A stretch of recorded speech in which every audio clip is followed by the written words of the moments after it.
Corona पर काबू पाने के लिए अधिक से अधिक लोगों की टेस्टिंग करने की जरूरत है। एक दिन पहले कांग्रेस नेता राहुल गांधी ने भी सरकार को देश में ज्यादा से ज्यादा टेस्टिंग करने की सलाह दी। वहीं WHO विश्व स्वास्थ्य संगठन ने भी जल्द से जल्द टेस्टिंग करके संक्रमित लोगों की पहचान करने को कहा था। भारत दुनिया के मुकाबले धीमी गति से टेस्टिंग कर रहा है। हालांकि भारत में भी कुछ स्टेट हैं जो तेजी से टेस्टिंग कर रहे हैं। राजस्थान, दिल्ली, महाराष्ट्र और केरल में भी तेजी से टेस्टिंग देखी जा रही है।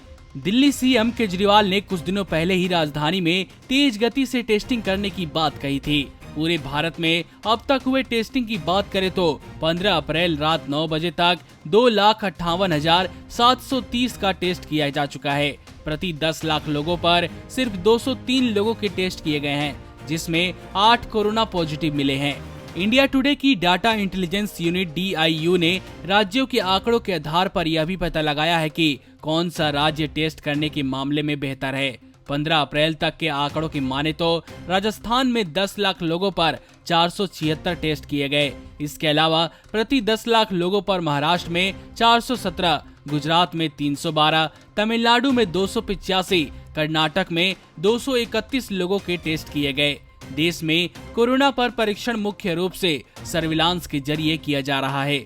15 अप्रैल तक भारत में लगभग 11,000 कंफर्म मामले सामने आए। इसके लिए प्रयोगशालाओं में 2.5 लाख लोगों के टेस्ट किए गए और स्वास्थ्य मंत्रालय के स्रोतों से पता चला कि इनमें से ज्यादातर को सर्विलांस नेटवर्क के जरिए शिथिल किया गया है। अब तक देश में 12,000 से अधिक कोरोना संक्रमित लोगों की पुष्टि हुई है, जिसमें 1,000 से अधिक लोग ठीक होकर अपने घर भी जा चुके हैं।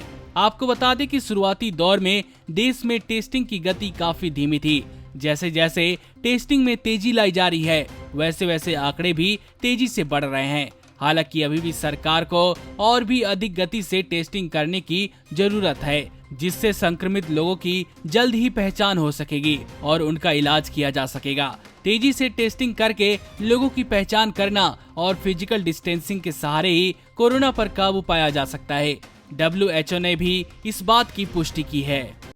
नमस्कार, नेशनल दस्तक अपनी आर्थिक जरूरतों के लिए हमेशा से YouTube एड्स पर निर्भर रहा है। हमारी काफी वीडियोस को YouTube की तरफ से डीमोनेटाइज कर दिया जाता है, जिसके चलते हमें एड्स नहीं मिल पाती। इसकी वजह से हमें आर्थिक समस्याओं का सामना करना पड़ रहा है।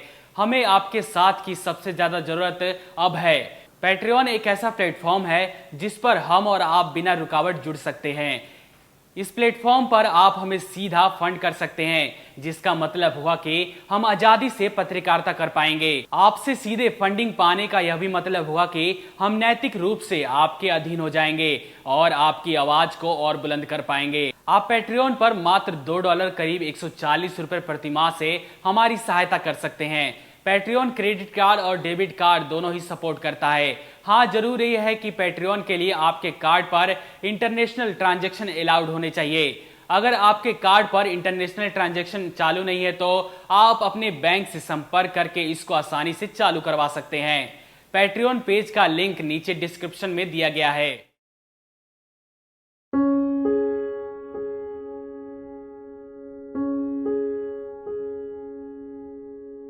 नेशनल दस्तक को देखने वालों से अपील है कि वह नेशनल दस्तक के सपोर्टर फॉर्म को भरें ताकि हम सीधे आपसे जुड़ सके। नेशनल दस्तक की आपसे गुजारिश है कि अगर इसको बचाना चाहते हैं तो नेशनल दस्तक को सब्सक्राइब करने के लिए रेड कलर के सब्सक्राइब बटन को दबाएं, फिर बेल आइकन की घंटी दबाएं। नेशनल दस्तक को बचाने के लिए बहुत जरूरी है कि हर खबर को शेयर करें, लाइक करें, कमेंट जरूर करें।